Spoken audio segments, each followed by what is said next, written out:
ನಿಮಗೆ ಮನುಷ್ಯದವರ ಸಂಗಡ ಮಾತ್ರ ಅಲ್ಲ ಹೋರಾಟ, ಆಕಾಶ ಮಂಡಲದಲ್ಲಿ ಇರುವಂತ ದುರಾತ್ಮನ ಸೇನೆಯೊಂದಿಗೆ ನಿಮಗೆ ಹೋರಾಟ ಉಂಟು. ಅಂಧಕಾರ ಶಕ್ತಿಗಳು, ಮಂತ್ರದ ಕ್ರಿಯೆಗಳು, ಮಂತ್ರ ಯಂತ್ರ ಶಕ್ತಿಗಳು, ದೆವ್ವಗಳನ್ನ ಇಟ್ಟುಕೊಂಡು, ಪೂಜೆಗಳನ್ನ ಇಟ್ಟುಕೊಂಡು, ಪುನಸ್ಕಾರಗಳನ್ನ ಇಟ್ಟುಕೊಂಡು ನಿಮಗೆ ವಿರುದ್ಧವಾಗಿ ಮಾಡಲ್ಪಡುವಂತ ಅಂಧಕಾರ ಶಕ್ತಿಗಳಿಂದ ನಿಮಗೆ ಹೋರಾಟಗಳು ಉಂಟು.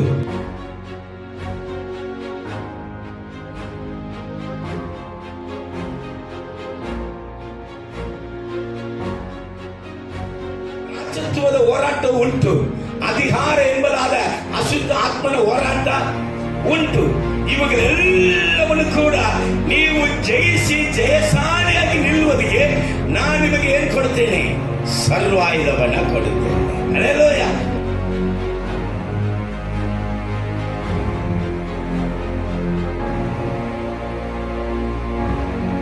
ಪತ್ರಿಕೆ 3ನೇ ಅಧ್ಯಾಯ 5ನೇ ವಾಕ್ಯ ಹೇಳ್ತವೆ, ಹಾಗೆಯೇ ನಾಲಿಗೆ ಕೂಡ ಚಿಕ್ಕ ಅಂಗವಾಗಿದ್ದರೂ ದೊಡ್ಡ ಕಾರ್ಯಗಳನ್ನ ಕೊಚ್ಚಿಕೊಳ್ಳುತ್ತದೆ.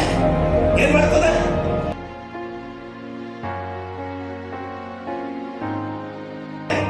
ವಂಚನೆಯ ತುಡಿಗಳನ್ನು, ಬಡಾಯಿ ನಾಲಿಗೆಗಳನ್ನು ದೇವರು ಕಡಿದು ಬಿಡ್ತಾನೆ.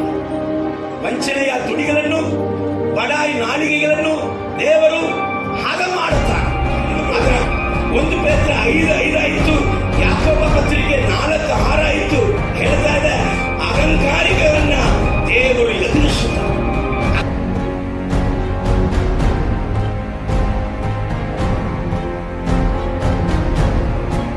ಲೋಕ ಸಂಬಳ ಕೊಡ್ಬೇಕಂದ್ರೆ ಬುದ್ಧಿ ಐತಲ್ಲಿ, ಬುದ್ಧಿ ಐತಿ. ಏನ್ ಬುದ್ಧಿ ಐತಿ? ಲೋಕದ ವಿದ್ಯಾ ಬುದ್ಧಿ ಐತಿ. ಜೀವನ ನಡೆಸುವಂತ ದೇವರ ವಾಕ್ಯದ ಬುದ್ಧಿ ಇಲ್ಲ. ಜೀವನವನ್ನು ಕಟ್ಟಿಕೊಳ್ಳುವುದು ಈ ಲೋಕದಲ್ಲಿ ನೋಡಿ ಕಲಿಯುವುದರಿಂದ ಜೀವನ ಕಟ್ಟಿಕೊಳ್ಳೋದಾಗಲ್ಲ. ತನ್ನ ಬುದ್ಧಿವಂತನನ್ನ ಹೇಳಿಕೊಳ್ಳುವುದು ತನ್ನ ಮನೆಯನ್ನ, ತನ್ನ ಕುಟುಂಬದವನ್ನ ಕೆಡಿಸಿ ನಾಶವಾಗ್ತದೆ.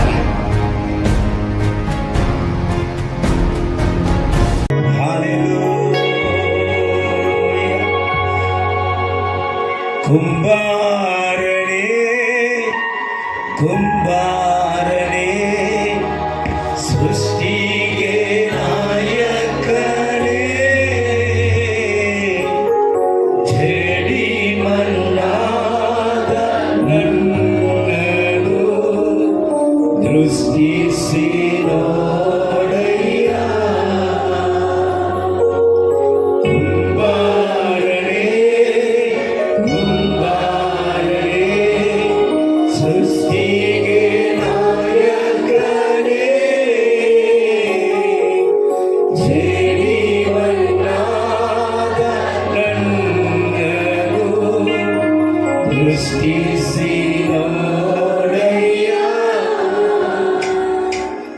ಕೆಲಸಕ್ಕೆ ಬಾರದ ಪಾತ್ರೆಯನ್ನು ನಿರಾಕರಿಸಿ ತಲ್ಲಿದೆ,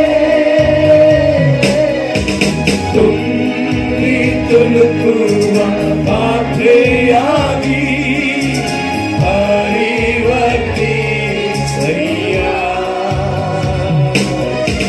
ಕೆಲಸಕ್ಕೆ ಬಾರದ ಪಾತ್ರೆಯನ್ನು ನಿರಾಕರಿಸಿ ತಲ್ಲಿದೆ, ತುಂಬಿ ತುಳುಕುವ ಪಾತ್ರೆಯಾಗಿ ಪರಿವರ್ತಿಸಯ್ಯ.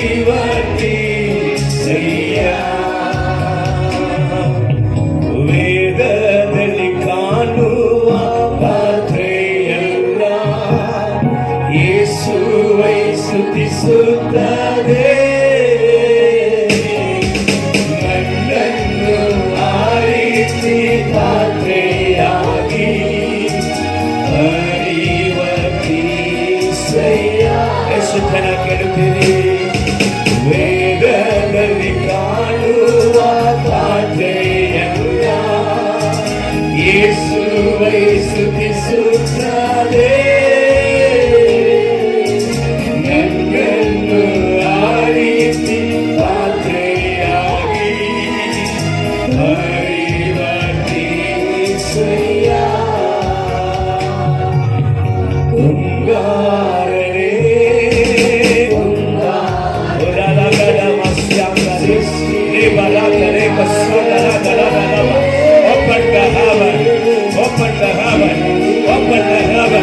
Receive the Holy Spirit, authority, power.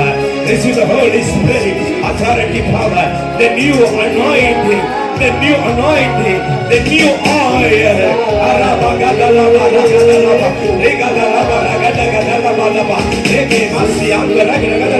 Receive, Lord. Hallelujah, Father. I pray in Jesus' name. Father, I pray in Jesus' name. May everyone vessels receive the Holy Spirit, authority, power of God. Every man, every woman receive the Holy Spirit, authority, power right now. Oh, Jesus.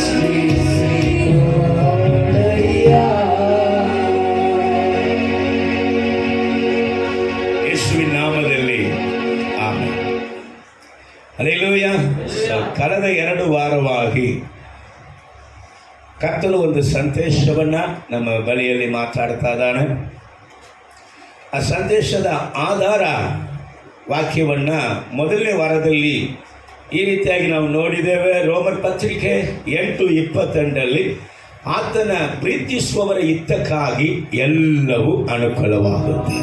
Hallelujah. ದೇವರನ್ನ ಪ್ರೀತಿಸುವವರ ಹಿತಕ್ಕಾಗಿ ಎಲ್ಲವೂ ಅನುಕೂಲವಾಗಲೇಬೇಕು. ಇದು ದೇವರ ನಿಯಮ. Hallelujah. Praise the Lord. ಎಲ್ಲರ ಜೀವಿತದಲ್ಲಿಯೂ ಅದ್ಭುತಗಳು, ಆಶೀರ್ವಾದಗಳು, ಆತನ ಕೊಡುವಂತ ಮಹಿಮೆಗಳನ್ನ ಅವರು ಹೊಂದಿಕೊಳ್ಳುವುದಕ್ಕೆ ಸಕಲವನ್ನ ದೇವರು ಅನುಕೂಲ ಮಾಡಿ ಇಟ್ಟಿದ್ದಾರೆ. ಆಯ್ತು. 2ನೇ ವಾರ ನಾವು ನೋಡಿದ್ದೇವೆ ಈ ದೇವರನ್ನ ಹೇಗೆ ಪ್ರೀತಿಸುವುದು. ವಾಕ್ಯ ಅಂತೂ ಹೇಳ್ಬಿಟ್ಟಿತ್ತು, ದೇವರನ್ನ ಪ್ರೀತಿಸಲೇಬೇಕು. ಪ್ರೀತಿಸುವಾಗ ಎಲ್ಲವೂ ಅನುಕೂಲ. ಪ್ರೀತಿಸದೆ ಹೋಗುವಾಗ, ಯೇಸುವನ್ನ ಪ್ರೀತಿಸದೇ ಇರುವವರು ನಾಶವಾಗಲಿ ಅಂತ. ಹಲ್ಲೆಲೂಯಾ.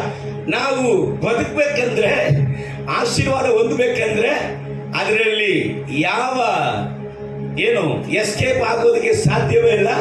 ದೇವರನ್ನ ಪ್ರೀತಿಸಲೇಬೇಕು. ಆಯ್ತು.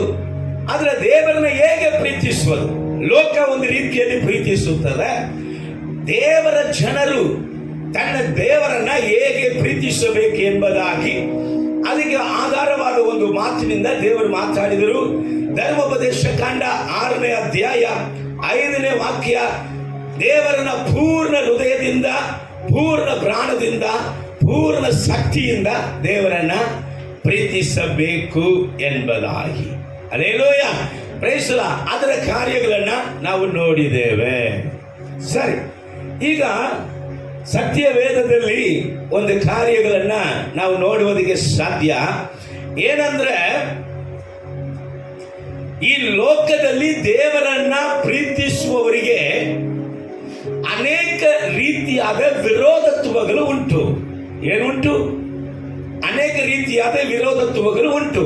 ಅದಕ್ಕೋಸ್ಕರ ದೇವರು ಹೇಳಿದರು, ನೀನು ದೇವರ ಮಗನೇ, ದೇವರ ಮಗಳೇ, ಆ ವಿರೋಧತ್ವಗಳನ್ನ ಜಯಿಸುವುದಕ್ಕೆ ನೀನು ಸರ್ವಾಯುಧಗಳನ್ನ ಹಿಡಿದುಕೊಳ್ಳಬೇಕು.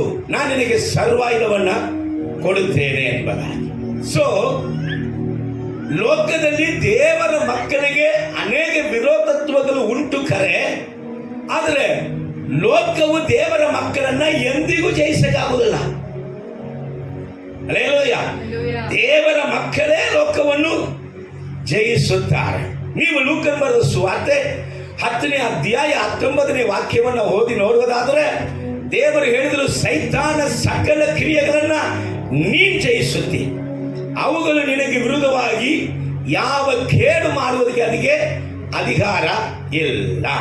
ಆದರೆ ಮಕ್ಕಳೇ, ನಿಮಗೆ ಮನುಷ್ಯದವರ ಸಂಗಡ ಮಾತ್ರ ಅಲ್ಲ ಹೋರಾಟ, ಆಕಾಶ ಮಂಡಲದಲ್ಲಿ ಇರುವಂತ ದುರಾತ್ಮನ ಸೇನೆಯೊಂದಿಗೆ ನಿಮಗೆ ಹೋರಾಟ ಉಂಟು. ಅಂಧಕಾರ ಶಕ್ತಿಗಳು, ಮಂತ್ರದ ಕ್ರಿಯೆಗಳು, ಮಂತ್ರ ಯಂತ್ರ ಶಕ್ತಿಗಳು, ದೆವ್ವಗಳನ್ನು ಇಟ್ಟುಕೊಂಡು, ಪೂಜೆಗಳನ್ನು ಇಟ್ಟುಕೊಂಡು, ಪುನಸ್ಕಾರಗಳನ್ನು ಇಟ್ಟುಕೊಂಡು ನಿಮಗೆ ವಿರುದ್ಧವಾಗಿ ಮಾಡಲ್ಪಡುವಂತ ಅಂಧಕಾರ ಶಕ್ತಿಗಳಂತ ನಿಮಗೆ ಹೋರಾಟಗಳು ಉಂಟು. ರಾಜ್ಯತ್ವದ ಹೋರಾಟ ಉಂಟು. ಅಧಿಕಾರ ಎಂಬುದಾದ ಅಶುದ್ಧ ಆತ್ಮನ ಹೋರಾಟ ಉಂಟು. ಇವುಗಳೆಲ್ಲವನ್ನು ಕೂಡ ನೀವು ಜಯಿಸಿ ಜಯಶಾಲಿಯಾಗಿ ನಿಲ್ಲುವುದಕ್ಕೆ ನಾನು ನಿಮಗೆ ಏನು ಕೊಡ್ತೇನೆ? ಸರ್ವಾಯುಧವನ್ನ ಕೊಡುತ್ತೇನೆ. Hallelujah, praise the Lord. ಈ ಸರ್ವಾಯುಧದಲ್ಲಿ ಬಹಳ ಮುಖ್ಯವಾದ ಒಂದು ಭಾಗ ಯಾವುದಂದ್ರೆ ತಲೆ ಭಾಗ. ಹಲ್ಲೆಲೂಯಾ. ರಕ್ಷಣೆ ಎಂಬುದಾದ ಶಿರಸ್ಸಾನ ತುಂಬಾ ಮುಖ್ಯವಾದದ್ದು. ಯಾಕೆಂದ್ರೆ ಈ ತಲೆಯಲ್ಲಿ ಏನಿದೆ? ಮೆದುಳು ಇದೆ. ಏನಿದೆ? ಅನೇಕ ವಿಷಯಗಳನ್ನ ಅದು ಏನ್ ಮಾಡ್ತಾ ಇರ್ತದೆ? ಆಲೋಚನೆ ಮಾಡುತ್ತಾ ಇರ್ತದೆ. ದೇವರಿಗೆ ಸಿದ್ಧ ಇಲ್ಲದಂತ ಕಾರ್ಯಗಳು ಕೂಡ ಏನ್ ಮಾಡ್ತಾ ಇರ್ತದೆ? ಮೈಂಡ್. ಈ ತಲೆ ಕೆಳಗಡೆ ಇರುವುದಿಲ್ಲ. ಇವರು ಹೇಳಿದ ಹಾಗೆ ಅದು ಕೇಳಬೇಕು. ಇವನ ಮಕ್ಕಳು ತುಂಬಾ ಮುಖ್ಯ. ಸೊ ಆದ ಕಾರಣ ಈ ತಲೆ ಭಾಗದಲ್ಲಿ ಕಣ್ಣಿದೆ. ಕಣ್ಣು ಇಡೀ ದೇಹಕ್ಕೆ ಏನಾಗಿದೆ? ಬೆಳಕಾಗಿದೆ. ನಿಮ್ಮ ಕಣ್ಣು ಕೆಟ್ಟು ಹೋದ್ರೆ ಇಡೀ ದೇಹವೆಲ್ಲ ಕತ್ತಲೆ ಆಗಿಬಿಡ್ತದ ಅಂತ. ಅದೇ ತರ ಕಿವಿ ಈ ತಲೆ ಭಾಗದಲ್ಲೇ ಇದೆ. ಕಿವಿ ದೇವರು ಮಾತಾಡುವುದನ್ನ ಕೇಳುವುದಕ್ಕೆ. ಪಕ್ಕದ ಮನೆಯಲ್ಲಿ ಏನ್ ನಡೀತದ ಅಂತ ಡ್ರಿಲ್ ಹಾಕಿ ಕಿವಿ ಕೊಟ್ಟು ಕೇಳುವುದಕ್ಕಾಗಲ್ಲ. ಅನೇಕರು ತನ್ನ ಜೀವಿತದಲ್ಲಿ ತನ್ನ ಕುಟುಂಬದಲ್ಲಿ ನಡೆಯುವುದನ್ನ ಕೇಳುವುದಕ್ಕಿಂತ ಪಕ್ಕದ ಮನೆಯಲ್ಲಿ ಏನ್ ನಡೀತದೆ ಅದನ್ನ ಕೇಳುವುದಕ್ಕೆ ತುಂಬಾ ಈ ಲೋಕವು ಗಮನ ಕೊಡುತ್ತದೆ. ಆದ ಕಾರಣ ಆ ಸೇಫ್ಟಿ ಆಗುವುದಕ್ಕೆ ಕಿವಿ ಅಲ್ಲಿ ಇದೆ. ಆಯ್ತಿ. ಸೊ ಇದೆಲ್ಲ ಕುರಿತಾಗಿ ದೇವರು ಮಾತಾಡ್ತಾ ಇದ್ದಾರೆ. ಆದ್ರೆ ಇವತ್ತು ಮಾತಾಡಲಿಕ್ಕೆ ಬಯಸುವುದು ಈ ಬಾಯಿ. ಯಾವುದು? ಈ ಬಾಯಿ. ದೇವರನ್ನ ಈ ಬಾಯಿನಿಂದ ಹೇಗೆ ಪ್ರೀತಿಸುವುದು, ದೇವರ ಪ್ರೀತಿಯನ್ನ ಈ ಬಾಯಿ ಯಾವ ರೀತಿಯಾಗಿ ಕೆಡಿಸುತ್ತದೆ.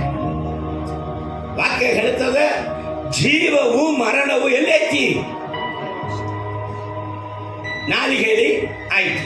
ಆದ ಕಾರಣ ದೇವರ ಮಕ್ಕಳಿಗೆ ಕರ್ತನು ಹೇಳುವಂತ ಒಂದು ಮಾತು, ದೇವರ ಮಕ್ಕಳು ಪ್ರೀತಿಯನ್ನ ಈ ಜಗತ್ತಲ್ಲಿ ಹೇಗೆ ಕಾಪಾಡಿಕೊಳ್ಳಬೇಕು ಎಂಬುದಾಗಿ ಬಾಯಿನ ಕುರಿತಾಗಿ ಕರ್ತನು ಇವತ್ತು ಮಾತನಾಡಲಿಕ್ಕಿದ್ದಾನೆ. ಯಾಣೋತಿಗಳು 11ನೇ ಅಧ್ಯಾಯ 27ನೇ ವಾಕ್ಯ ಬೇಕಾದ್ರೆ ಬರೆದಿಟ್ಕೊಳ್ರಿ. ನಾನು ಹೇಳ್ತಾ ಇರ್ತೀನಿ, ತುಂಬ ಪ್ರಯೋಜನವಾಗ್ತದೆ. ಯಾಣೋತಿಗಳು 11ನೇ ಅಧ್ಯಾಯ 27ನೇ ವಾಕ್ಯ ಹೇಳ್ತದೆ, ಹಿಡಿದು ಮಾತಾಡುವವನು ಜ್ಞಾನಿ, ಶಾಂತಾತ್ಮನು ವಿವೇಕಿ. ಏನಂತ? ಹಿಡಿದು ಮಾತಾಡ್ಬೇಕಂತೆ. ಮನಸ್ಸು ಹೇಳುವುದೆಲ್ಲ ಮಾತಾಡ್ಬಿಟ್ರೆ ಬಹಳ ಕಷ್ಟ. ಮನಸ್ಸು ಅನ್ಕೊಳ್ಳುವುದೆಲ್ಲ ಮಾತಾಡ್ಬೇಕು ಇಲ್ಲಿ ಗಂಟ್ಲು ತನಕ ಬರ್ತದೆ. ಸ್ವಲ್ಪ ಹಿಡ್ಕೋಬೇಕು. ಹೊರಗೆ ಬಿಟ್ರೆ ಆಟೋ ಬಾಂಬದು ಗಮ ಕುಟುಂಬವನ್ನ ಸರ್ವನಾಶ ಮಾಡಿಬಿಡ್ತದೆ. ಸ್ನೇಹಿತವನ್ನ ಸರ್ವನಾಶ ಮಾಡಿಬಿಡ್ತದೆ. ಗುಂಪನ್ನ ಚತರಿಸ್ಬಿಡ್ತದೆ. ಆಶೀರ್ವಾದವನ್ನ ಕೆಡಿಸ್ಬಿಡ್ತದೆ. ಆದ ಕಾರಣ ದೇವರು ಹೇಳ್ತಾ ಇದ್ದಾನೆ, ಇದು ಪ್ರೇರೇಪಿಸುವುದು ಎಲ್ಲ, ಮಾಂಸವು ಪ್ರೇರೇಪಿಸುವುದು ಎಲ್ಲ ಏನ್ ಮಾಡಬಾರ್ದು? ಮಾತಾಡ್ಬಿಡ್ಬಾರ್ದು. ಸ್ಟಾಪ್. ಅದನ್ನ ಹಿಡಿದು ಯಾವುದನ್ನು ಮಾತಾಡಬೇಕು ಅದನ್ನು ಮಾತ್ರ ಮಾತಾಡಬೇಕಂತ. ಆದ್ರೆ ಇನ್ನೊಂದು ಹೇಳ್ತಾ ಇದ್ದಾರೆ, ಶಾಂತಾತ್ಮನ ವಿವೇಕಿ. ಹಂಗಂದ್ರೆ ಮಾತಾಡುವುದರಲ್ಲಿ ಬಡವನಾಗಿರಬೇಕು. ಇದರಲ್ಲಿ ವಟ ವಟ ವಟ ವಟ ವಟ ವಟ ವಟ ಮಾತಾಡ್ತಾರೆ ಇರಬಾರದು. ಮಾತಾಡುವುದಕ್ಕೆ ಏನಾಗಬೇಕು? ಸ್ವಲ್ಪ ನಿಧಾನವಾಗಿರ್ಬೇಕು. ಸೊ ವಾಕ್ಯ ಹೇಳ್ತದೆ, ಯಾಣೋತಿಗಳು 10:19, ಮಾತಾಳಿಗೆ ಪಾಪ ತಪ್ಪದು, ಮಾತಾಡಿಗೆ ಪಾಪ ತಪ್ಪದು, ಮೌಲಿಯು ಬುದ್ಧಿವಂತ. ಹಲ್ಲೆಲೂಯಾ. ಮಾತಾಡ್ತಾ ಇದ್ರೆ ನಿಶ್ಚಯವಾಗಲೂ ಪಾಪ ಬರುತ್ತದೆ. ಏನ್ ಕುರಿತಾಗಿ? ಸುಮ್ಮನೆ ರೈಲು ಬಿಡುವುದು. ಅದನ್ನ ಮಾತಾಡಿದ್ರೆ ಕೊನೆಯದಾಗಿ ಪಾಪ ಇಲ್ಲದೆ ಮನೆಗೆ ಹಿಂತಿರುಗಿ ಹೋಗುವುದೇ ಇಲ್ಲ. ಅದಕ್ಕೆ ಮೌನವಾಗಿ ಇರುವಂತ ವ್ಯಕ್ತಿ ಯಾರಂತ?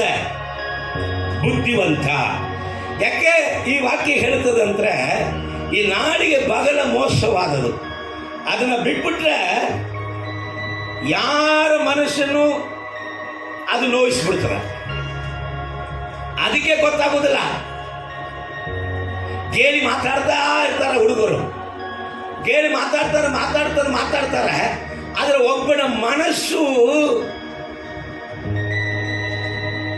ಚಿನ್ನಪಳ್ಳಿಯಾಗಿ ಮುರಿದೋಗುತ್ತದೆ, ಹೊಡೆದೋಗುತ್ತದೆ, ಅವನ ನಂಬಿಕೆಯನ್ನು ಕುಂದಿ ಹೋಗುತ್ತದೆ, ಗೊತ್ತಾಗೋದಿಲ್ಲ.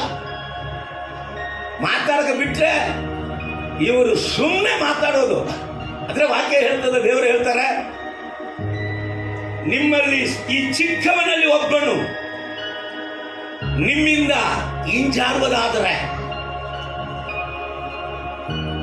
ಅವನನ್ನ ಹಿಂಜಾರುವಂತೆ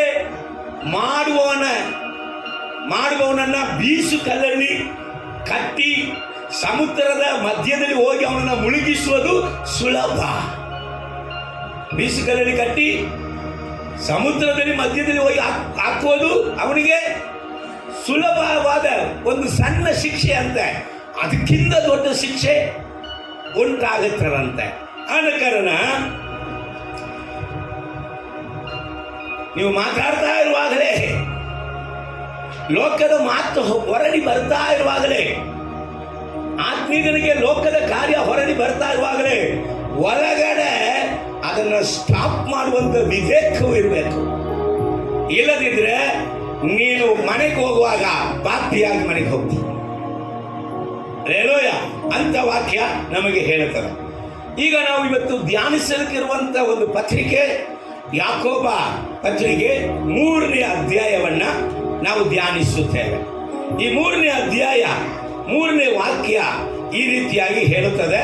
3ನೇ ವಾಕ್ಯದಿಂದ ನಾವೊಂದು 10 ವಾಕ್ಯ ತನಕ ನೋಡಲಿಕ್ಕಿದ್ದೇವೆ. ಗಮನಿಸಿ, ನಾವು ಕುದುರೆಗಳನ್ನ ಸ್ವಾಧೀನ ಮಾಡಿಕೊಳ್ಳಬೇಕೆಂದಿರುವಾಗ ಅವುಗಳ ಬಾಯಿಗೆ ಕಡಿವಾಣ ಹಾಕ್ತೇವೆ. ಯಾವುದಿಗೆ? ಕುದುರೆಯನ್ನ ಸ್ವಾಧೀನ ಮಾಡಬೇಕಂದ್ರೆ ಎದಕ್ಕೆ ಕಡಿವಾಣ ಹಾಕ್ಬೇಕಂದ್ರೆ ಬಾಯಿಗೆ ಕಡಿವಾಣ ಹಾಕ್ಬೇಕಂದ್ರೆ, ಕುತ್ತಿಗೆಲ್ಲ,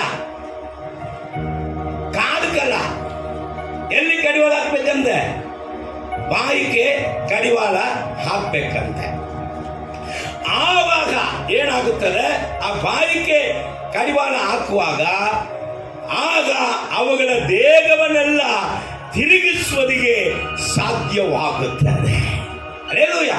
ನಮ್ಮ ಜೀವಿತವನ್ನ ದೇವರ ಕಡೆಗೆ ತಿರುಗುವುದಿಗೆ, ಆಶೀರ್ವಾದ ಕಡೆಗೆ ತಿರುಗುವುದಿಗೆ ನಾವು ಏನು ಮಾಡಬೇಕಂತೆ, ನಮ್ಮ ಬಾಯನ್ನ ಕಂಟ್ರೋಲ್ ಆಗಿ ಇಟ್ಕೊಳ್ಬೇಕಂತ.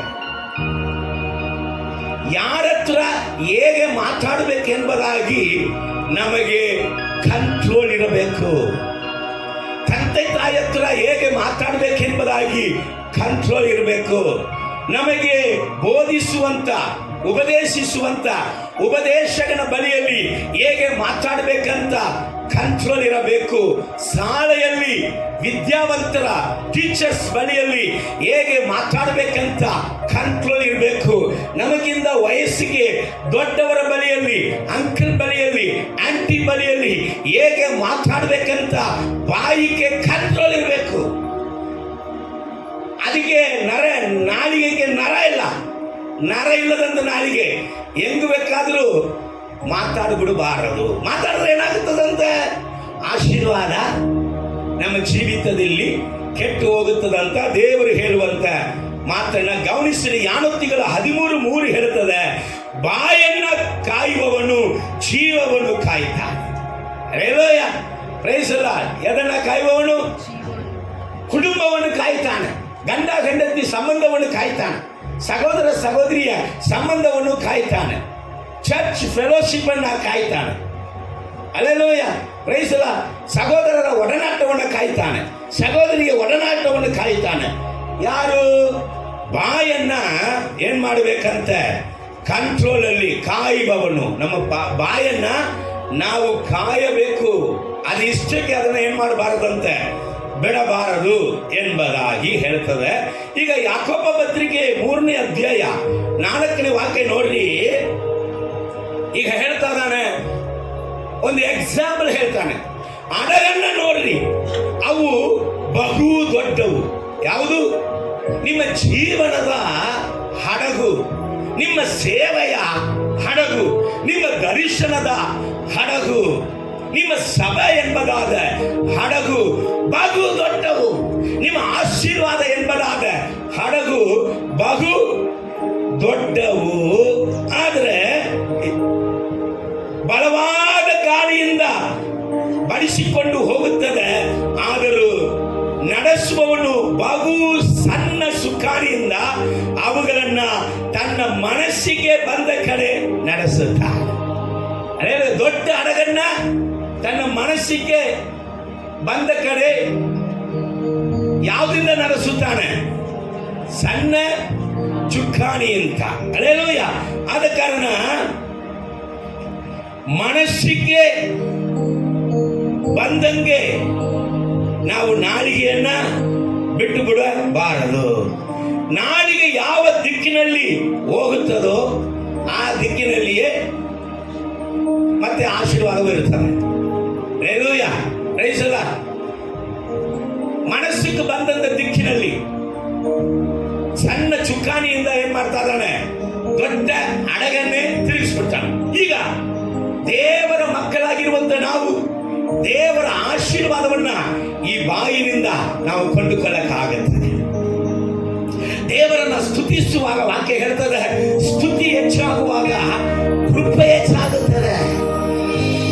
ದೇವರ ಸ್ವಾರ್ಥಗಳನ್ನ ಸಾರುವಾಗ, ದೇವರಿಗೆ ಸಂಬಂಧಪಟ್ಟ ಕಾರ್ಯಗಳನ್ನ ನಾವು ಮಾತಾಡುವಾಗ ನಮ್ಮ ಜೀವಿತದಲ್ಲಿ ದೇವರು ಏನ್ ಮಾಡ್ತಾ ಇದ್ದಾನೆ? ಕೃಪೆಯ ಮೇಲೆ ಕೃಪೆಯನ್ನ ಸುರಿಯುತ್ತಾ ಇರ್ತಾನೆ. ಆಶೀರ್ವಾದ ಮೇಲೆ ಆಶೀರ್ವಾದ ಬರ್ತಾ ಇರ್ತದೆ. ಆದ್ರೆ ಅದೇ ನಾಲಿಗೆ ಸಿಟ್ಟು ಅಲ್ಲಿ, ಕೋಪದಲ್ಲಿ, ಗೇಲಿ ಮಾತುಗಳಿಂದ ಮತ್ತವರನ್ನ ಗೇಲಿ ಮಾಡುತ್ತಾ, ಮತ್ತವರ ಹೃದಯಗಳನ್ನ ದುಃಖಪಡಿಸುತ್ತಾ, ಅವರನ್ನ ನಾಶನ ಮಾರ್ಗಕ್ಕೆ ನಡೆಸುತ್ತಾ, ಮತ್ತವರ ಕುಟುಂಬದಲ್ಲಿ ಏನ್ ನಡೀತದೋ ನಡೆದಿಲ್ವೋ ಏನು ಗೊತ್ತೇ ಇಲ್ಲ, ಅರ್ಧ ಮರ್ಧ ಮಾತ್ರ ಕಿವಿಯಲ್ಲಿ ಬೀಳುವುದು, ಅದನ್ನ ಡೈರೆಕ್ಷನ್ ಮಾಡಿ ಹೊರಗಡೆ ಹೋಗಿ ಒಂದು ಫಿಲಿಮಿನ ತಯಾರು ಮಾಡಿ ಹೇಳ್ಬಿಡುವುದು. ನಮಗಿಲ್ಲ, ಲೋಕದಲ್ಲಿ ನಡೀತಾ ಇದೆ. ಹಲ್ಲೆಲೂಯ. ಈ ರೀತಿಯಾಗಿ ಮಾತಾಡುವಾಗ ಅಲ್ಲಿ ಏನ್ ನಡೀತಾ ಇರ್ತದಂತೆ?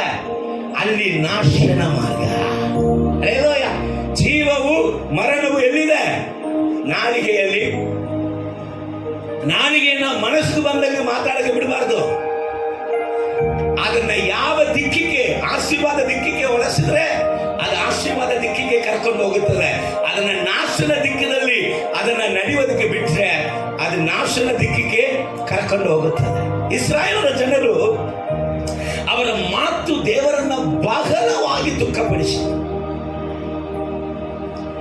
ಇದು ನನ್ನ ಜನ, ಇದು ನನ್ನ ಸ್ವರ್ಗೀಯ ಜನ, ಇವರಿಗೆ ಹಾಲು ಜೇನು ಹರಿಯುವಂತ ದೇಶವನ್ನ ನಾನು ಕೊಡುವೆನು ಎಂಬುದಾಗಿ ಕೆಂಪು ಸಮುದ್ರವನ್ನ ಎರಡು ಮಾಡಿ, ಕಹಿ ನೀರನ್ನ ಸಿಹಿ ನೀರಾಗಿ ಮಾಡಿ, ಪರಲೋಕದಲ್ಲಿ ದೇವದೂತರು ಉಣ್ಣುವಂತ ಆಹಾರವನ್ನು ಅವರಿಗೆ ಕೊಟ್ಟು, ಅಗ್ನಿ ಸ್ತಂಭದಿಂದ ಮೇಘ ಸ್ತಂಭದಿಂದ ಅವರನ್ನ ನಡೆಸಿ, ಅವರ ನಿಮಿತ್ತ ಐಗುಪ್ತ ದೇಶದ ಅರಸನ ಮಗನನ್ನು ಕೂಡ ಕರೆದಾಕಿ, ಅವರ ಸಂಬಂಧ ಅನೇಕ ವೈರಿಗಳನ್ನ ಕೊಂದಂತ ದೇವರು ಇವರಿಗೆ ಅನೇಕ ಈ ರೀತಿಯಾದ ಇವರಿಗೆ ವಾಗ್ದಾನಗಳನ್ನ ಕೊಟ್ಟು ಇವರನ್ನ ನಡೆಸಿಕೊಂಡು ಬರುವಾಗ ಇವರನ್ನ ಆಶೀರ್ವದಿಸಬೇಕು, ಇವರನ್ನ ಉದ್ಧರಿಸಬೇಕು ಎಂಬುದಾಗಿ ಬಯಸಿದಂತ ಅದೇ ದೇವರಿಗೆ ವಿರುದ್ಧವಾಗಿ ಇವರು ಗುಣ ಕೊಟ್ಟಿದರು. ದೇವರು ಇವರಿಗೆ ಕೊಟ್ಟಂತ ದೇವ ಮನುಷ್ಯನಿಗೆ ವಿರುದ್ಧವಾಗಿ ಇವರು ಗುಣ ಕೊಟ್ಟಿದ್ದರು. ಹೀಗೆ ಇವರು ಮಾಡಿದಾಗ ಇವರು ಕಾನಾನ್ ದೇಶಕ್ಕೆ ಹೋಗದೆ ಇವರನ್ನ ಕಾಪಾಡಿ ಆಶೀರ್ವಾದ ಮಾಡಬೇಕೆಂಬುದಾಗಿ ಬಯಸಿದಂತ ದೇವರೇ ಅರಣ್ಯದಲ್ಲಿ ಇವರನ್ನ ಸಾಯಿಸಬೇಕಾಯಿತು. ಹಲ್ಲೆಲೂಯ. ಆದ ಕಾರಣ ದೇವರ ಹೃದಯವನ್ನ ಮೆಚ್ಚುಗೆಯಾಗಿ ನಾವು ಜೀವಿಸುವುದಕ್ಕೂ, ದೇವರಿಗೆ ಪ್ರಿಯವಾಗಿ ಜೀವಿಸುವುದಕ್ಕೂ, ದೇವರ ಆಶೀರ್ವಾದವನ್ನ ಕಳೆದುಕೊಳ್ಳುವುದಕ್ಕೂ ಈ ನಾಲಿಗೆಗೆ ಅಧಿಕಾರ ಇರುವಂತ ಕಾರಣ ಈ ನಾಲಿಗೆಯನ್ನ, ಬಾಯನ್ನ ಕಾಯುವವನು ಜೀವವನ್ನು ಕಾಯುತ್ತಾನೆ ಎಂದ. ನೋಡೋಣ, ಯಾಕೋಬ ಪತ್ರಿಕೆ 3ನೇ ಅಧ್ಯಾಯ 5ನೇ ವಾಕ್ಯ ಹೇಳ್ತವೆ, ಹಾಗೆಯೇ ನಾಲಿಗೆ ಕೂಡ ಚಿಕ್ಕ ಅಂಗವಾಗಿದ್ರೂ ದೊಡ್ಡ ಕಾರ್ಯಗಳನ್ನ ಕೊಚ್ಚಿಕೊಳ್ಳುತ್ತದೆ. ಏನ್ ಮಾಡ್ತದೆ? ಕೊಚ್ಚಿಕೊಳ್ಳುತ್ತದೆ. ಅಂದ್ರೆ ಏನರ್ಥ? ನಮ್ಮ ಬೆಳಗಾಂ ಭಾಷೆಯಲ್ಲಿ ಹೇಳಿದ್ರೆ ಸೊಕ್ಕು ಜಾಸ್ತಿ ಆಗ್ತದೆ. ಹೆಮ್ಮೆ ಸೊಕ್ಕಿನ ಮಾತು ಅಂತ ಹೇಳ್ತಾರೆ. ಯಾವುದಲ್ಲೋ ಕರೆಕ್ಟ್ ಹೇಳ್ತೀನ? ಆಯ್ತು, ಪ್ರೈಸ್ ದ ಲಾರ್ಡ್. ಹೆಮ್ಮೆಯಿಂದ ಮಾತಾಡುವಾಗ ನೋಡಿ, ಎಲ್ಲ ಪಾಪಕ್ಕೆ ದೇವರು ವೈರಿಯಾಗಿರೋದಿಲ್ಲ. ಆದರೆ ಹೆಮ್ಮೆಯಿಂದ ತನ್ನನ್ನು ಒಪ್ಪಿಕೊಳ್ಳುವಾಗ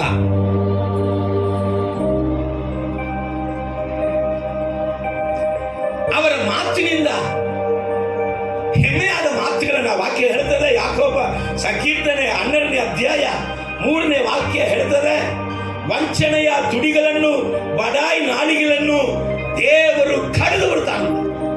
ವಂಚನೆಯ ತುಡಿಗಳನ್ನು, ಬಡಾಯಿ ನಾಲಿಗೆಗಳನ್ನು ದೇವರು ಹದ ಮಾಡುತ್ತಾನೆ, ಅದನ್ನು ಕಡಿದು ಬಿಡುತ್ತಾನೆ. 1 ಪೇತ್ರ 5:5 ಆಯಿತು, ಯಾಕೋಬ ಪತ್ರಿಕೆ 4:6 ಆಯಿತು. ಹೇಳ್ತಾ ಇದೆ, ಅಹಂಕಾರಿಗಳನ್ನ ದೇವರು ಎದುರಿಸುತ್ತಾನೆ.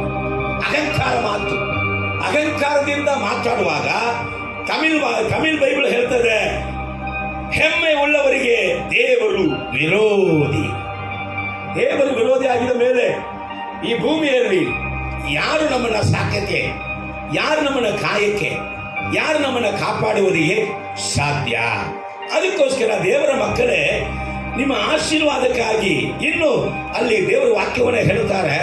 ಯಾಕೋಬ ಪತ್ರಿಕೆ 3ನೇ ಅಧ್ಯಾಯ 5ನೇ ವಾಕ್ಯವನ್ನ ನಾವು ನೋಡುವಾಗ, ಎಷ್ಟು ಕೊಂಚ ಕಿಚ್ಚು ಎಷ್ಟು ದೊಡ್ಡ ಕಾಡನ್ನು ಉರಿಸುತ್ತದೆ. ಹಲ್ಲೆಲೂಯ. ಎಷ್ಟು ಕೊಂಚ ಕಿಚ್ಚು, ಸಣ್ಣ ಒಂದು ಬೆಂಕಿ ಏನ್ ಮಾಡ್ಬಿಡ್ತದೆ? ಸಣ್ಣ ಒಂದು ಬೆಂಕಿ, ಇಲ್ಲಿ ಫಾರೆಸ್ಟ್ ಕೂತವ್ರೆ, ಸಣ್ಣ ಬೆಂಕಿ ಉರಿ ಹಚ್ಚಿಬಿಟ್ಟಿರ್ತದೆ, ಇಡೀ ಕಾಡೇನಾಗ್ಬಿಡ್ತದೆ? ಫೈರ್ ಆಕ್ಸಿಡೆಂಟ್ ಆಗ್ಬಿಡ್ತದೆ. ಈ ನಾಡಿಗೆ ಕೂಡ ಬೆಂಕಿ, ಈ ನಾಡಿಗೆ ಕೂಡ ಬೆಂಕಿ. ನಾಲಿಗೆಯಲ್ಲಿ ಬೆಂಕಿ ಅಂದ್ರೆ ಪರಿಶುದ್ಧಾತ್ಮನ ಫೈರ್ ಅಂತ ತಿಳ್ಕೋಬಾರದು. ಇದು ಉರಿಸುವಂತ ಬೆಂಕಿ ಅಲ್ಲ, ಇದು ಸುಡುವಂತ ಬೆಂಕಿ. ಆಶೀರ್ವಾದವನ್ನ ಏನ್ ಮಾಡ್ಬಿಡ್ತದೆ? ಸುಡುವಂತ ಬೆಂಕಿ ಅಂತ ಅಲ್ಲಿ ಹೇಳ್ತಾರೆ ನೋಡ್ರಿ. ಅದಕ್ಕೆ ನಾನು ಹೇಳಿದೆ, ಎಷ್ಟೋ ದೊಡ್ಡ ಕಾಡನ್ನು ಏನ್ ಮಾಡ್ತದಂತ ಉರಿಸ್ಬಿಡ್ತದೆ. ನಿನ್ನ ದೊಡ್ಡ ಆಶೀರ್ವಾದವನ್ನ, ನಿನ್ನ ದೊಡ್ಡ ಭವಿಷ್ಯಗಳನ್ನ, ನಿನಗೆ ದೊಡ್ಡ ದೇವ ದರ್ಶನವನ್ನ, ದೊಡ್ಡ ಸೇವೆಯನ್ನ, ದೊಡ್ಡ ಅಭಿಷೇಕವನ್ನ, ದೇವರು ಇಟ್ಟಿರುವಂತ ಒಂದು ಮಹಿಮೆಯಾದ ಜೀವನವನ್ನ ಈ ನಾಲಿಗೆ ಎಂಬುದಾದ ಬೆಂಕಿ ಏನ್ ಮಾಡ್ಬಿಡ್ತದಂತ? ಸಣ್ಣ ಕಿಚ್ಚು ದೊಡ್ಡ ಕಾಡನ್ನ ಏನ್ ಮಾಡ್ಬಿಡ್ತದೆ? ಉರಿಸ್ಬಿಡ್ತದೆ. ಹಾಗೆಯೇ 6ನೇ ವಾಕ್ಯ ನೋಡಿ, ಯಾಕೋಬ ಪತ್ರಿಕೆ 3:6 ನೋಡಿ, ನಾಲಿಗೆಯೂ ಕಿಚ್ಚೆ, ನಾಲಿಗೆಯು ಬೆಂಕಿಯೇ. ಈ ಎನ್ನ ಬೆಂಕಿ ಅಂತ ಓದನ ನಾಲಿಗೆಯು ಅಧರ್ಮ ಲೋಕ ರೂಪವಾಗಿ ನಮ್ಮ ಅಂಗಗಳ ನಡುವೆ ಇಟ್ಟಾರೆ. ಯಾವುದಾದವರು?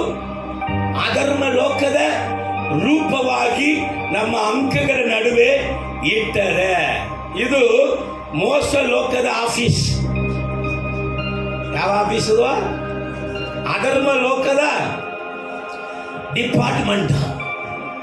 ಈ ಡಿಪಾರ್ಟ್ಮೆಂಟ್ ಅನ್ನ ಸ್ವಲ್ಪ ಗಮನವಾಗಿ ಏನ್ ಮಾಡಬೇಕು? ಉಪಯೋಗ ಪಡಿಸಬೇಕು. ಅದಕ್ಕೆ ದೇವರ ವಾಕ್ಯ ಪದೇ ಪದೇ ಪದೇ ಪದೇ ನಮ್ಮ ಜೀವನದಲ್ಲಿ ಹೇಳಿಕೊಡುತ್ತಾ ಇದೆ. ಹಲ್ಲೆಲೂಯ. ತಂದೆ ತಾಯಿಯನ್ನ ಹೇಗೆ ಸನ್ಮಾನಿಸಬೇಕು, ದೇವರನ್ನ ಹೇಗೆ ಸನ್ಮಾನಿಸಬೇಕು, ಹಲ್ಲೆಲೂಯ, ಹಿರಿಯರನ್ನ ಹೇಗೆ ಸನ್ಮಾನಿಸಬೇಕು. ಸತ್ಯವೇದದಲ್ಲಿದೆ, ಹಿರಿಯರ ಮುಂದೆ ಎದ್ದು ನಿಂತು ಅವರನ್ನ ನಮಸ್ಕಾರ ಮಾಡು. ಹಲ್ಲೆಲೂಯ. ನಿನ್ ಜೋಡಿ ಫ್ರೆಂಡ್ ಆಗಿ ಅವ್ರು ಮಾತಾಡಿದ ಕೂಡಲೇ ವಯಸ್ಸು ವ್ಯತ್ಯಾಸ ಇಲ್ಲದೆ ವ್ಯತ್ಯಾಸವಾಗಿ ಮಾತಾಡಬಿಡ್ಬಾರ್ದು. ವಯಸ್ಸಕ್ಕಂತ ಮರ್ಯಾದೆ ಇದೆ. ಅವರು ಸಣ್ಣ ಮಕ್ಕಳಿಗೆ ನಿಮ್ ಜೋಡಿ ಫ್ರೆಂಡ್ ಆಗಿ ಮಾತಾಡಿದ್ರು ಅವರ ವಯಸ್ಸು ಅವರ ವಯಸ್ಸೇ. ಹಲ್ಲೆಲೂಯ. ಅದನ್ನ ಮೀರಬಾರದು. ದೇವರ ನಾಮಕ್ಕೆ ಮಹಿಮೆ ಉಂಟಾಗಲಿ.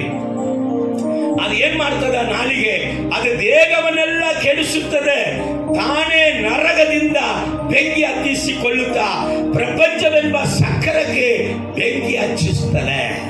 ಹಲ್ಲೆಲೂಯಾ. ಎಲ್ಲಿ ಕರ್ಕೊಂಡು ಹೋಗ್ತದಂತೆ ಹೇಳ್ರಿ? ನರಕದಿಂದ ಬೆಂಕಿ ಹತ್ತಿಸುತ್ತದೆ. ಹಲ್ಲೆಲೂಯಾ. ಪರಲೋಕಕ್ಕೆ ಕರೆಯಲ್ಪಟ್ಟವನನ್ನ ನರಕಕ್ಕೆ ಕರ್ಕೊಂಡು ಹೋಗುವುದಿಗೆ ಅವನ ಬಾಯಿಗೆ ಅಧಿಕಾರ ಇದೆ. ಹಲ್ಲೆಲೂಯಾ.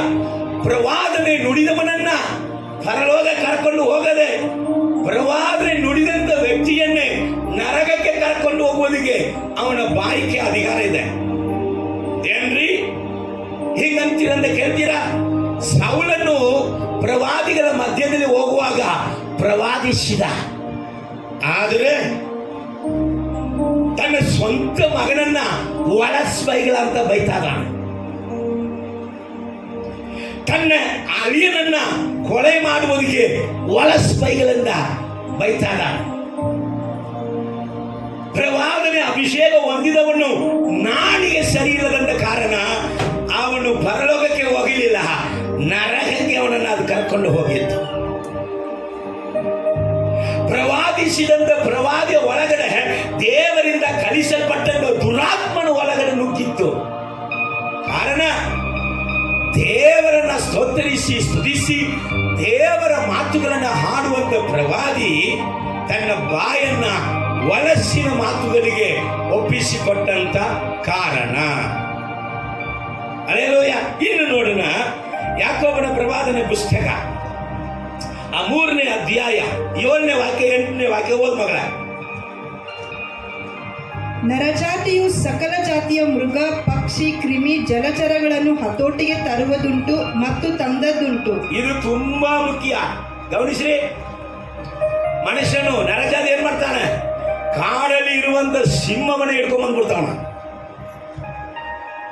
ಹಲೋ, ಕಾಡಲ್ಲಿ ಇರುವಂತ ಸಿಂಹ, ಹುಲಿ, ಕರಡಿ, ಆನೆ, ದೊಡ್ಡ ದೊಡ್ಡ ಪಕ್ಷಿಗಳು, ಸಮುದ್ರದಲ್ಲಿ ಇರುವಂತ ಕಟ್ಟದಲ್ಲಿ ಇರುವಂತ ಮೀನುಗಳು ಎಲ್ಲವನ್ನು ತನ್ನ ಹತ್ತೊಟ್ಟಿಗೆ ತಂದು ಬಿಡ್ತಾನಂತೆ. ತಂದದು ಉಂಟು. ಅದಕ್ಕೆ ಪ್ರೂಫ್ ಇದೆಯಾ? ಸುಮಾರು ಪ್ರೂಫ್ ಇದೆ. ಬೇಕಾದ್ರೆ ಡಿಸ್ಕವರಿ ಚಾನೆಲ್ ಹೋಗಿ ನೋಡಿ. ಹಲ್ಲೆಲೂಯಾ. Praise God. ನೋಡಿ, ಎಲ್ಲರಿಗೂ ಗೊತ್ತಿದೆ. ಆದ್ರೆ ನೋಡಿ, ಅವನ ಹತೋಟಿಗೆ ತರುವುದಕ್ಕೆ ಸಾಧ್ಯ ಇಲ್ಲದಂತ ಒಂದು ಕಾರ್ಯ ಯಾವುದಂತ ನೋಡ್ರಿ. ಆದರೆ ನಾಲಿಗೆಯನ್ನು ಯಾವ ಮಾನವನು ಹತೋಟಿಗೆ ತರಲಾರನು. ಅಪ್ಪ, ಏನಪ್ಪ? ನಾಲಿಗೆಯನ್ನ ಅದು ಗಂಡನಿಗೆ ಹೆಂಗ್ ಮಾತಾಡ್ಬೇಕಂದ್ರೆ ಅದು ಗೊತ್ತಿಲ್ಲ. ಆ ಹೆಂಡತಿಗೆ ಹೆಂಗ್ ಮಾತಾಡ್ಬೇಕಂದ್ರೆ ಅದು ಗೊತ್ತಿಲ್ಲ. ಹೆಂಡತಿ ಜೊತೆ ಹುಟ್ಟಿದವರಿಗೆ ಹೆಂಗ್ ಮಾತಾಡ್ಬೇಕಂತ ಗೊತ್ತಿಲ್ಲ. ಹೆಂಡತಿ ತಾಯಿಗೆ ಹೆಂಗ್ ಮಾತಾಡ್ಬೇಕಂತ ಗೊತ್ತಿಲ್ಲ. ಗಂಡನ ಜೊತೆ ಹುಟ್ಟಿದವನಿಗೆ ಹೇಗೆ ಮಾತಾಡ್ಬೇಕಂತ ಗೊತ್ತಿಲ್ಲ. ಗಂಡನ ಅಕ್ಕ ತಂಗಿರಿಗೆ ಹೇಗೆ ಮಾತಾಡ್ಬೇಕಂತ ಗೊತ್ತಿಲ್ಲ. ಇಲ್ಲಿ ಬಳಬಳ ಬಳಬಳ ಬಳಬಳ ಬಳಬಳ ಬಳಬಳ ರಾ ರಾ ರೀ ರೀ ರೀ ರೂ ರೂ ಎಲ್ಲ. ಅಲ್ಲಿ ಹೋದ್ರೆ ಸೈತಾನಕ್ಕೆ ಆಕೆ ಮಾತ್ರ ಬದುಕಬಾರ್ದು ನೋಡ್ರಿ. ಲೋಕದಲ್ಲಿ ಯಾರು ಬೇಕಾದ್ರೂ ಬದುಕಬಹುದು, ನನ್ನ ನಾದಿನಿ ಮಾತ್ರ ಬದುಕಬಾರ್ದು. ಲೋಕದಲ್ಲಿ ಯಾರು ಬೇಕಾದ್ರೆ ಚೆನ್ನಾಗಿರ್ಬೋದು, ಈಕೆ ಮೈಯಲ್ಲಿ ಮಾತ್ರ ಒಳ್ಳೆ ಬಟ್ಟೆ ಕಂಡ್ರೆ ಇಲ್ಲಿ ಕ್ಯಾನ್ಸರ್ ಉರಿನೇ, ಹೊಟ್ಟೆ ಉರಿ, ಗ್ಯಾಸ್ಟ್ರಿಕ್ ಉರಿ, ಎಲ್ಲ ಉರಿ ಬಂದ್ಬಿಡುದು. ಹಲ್ಲೆಲೂಯಾ. Praise the Lord. ಜೊತೆ ಇರುವಂತ ಸಹೋದರನು ಒಳ್ಳೆ ಕೆಲಸ ಸಿಕ್ಕಿದ್ರೆ ಆಗಲ್ಲ, ಒಳ್ಳೆ ಅಭಿಷೇಕ ಸಿಕ್ಕಿದ್ರೆ ಆಗಲ್ಲ. ನಿಮಗಿಲ್ರಿ, ಲೋಕಕ್ಕೆ ಹೇಳ್ತಾ ಇದ್ದೀವಿ. ಲೋಕದಲ್ಲಿ ಹಂಗ ಆಯ್ತಿ. ನೀವು ನಾನು ಅದಕ್ಕೆ ಏನಾಗಿರ್ಬೇಕು? ಎಚ್ಚರವಾಗಿ. ನೀವೆಲ್ಲ ಬಂಗಾರಗಳು, ನಿಮ್ಮ ಮನೆಯಾಗ ಜಗಳನೇ ಬರುವುದಿಲ್ಲ. ಒಂದು ಹೆಣ್ಮಗಳು ಅವಳ ತಾಯಿಗೆ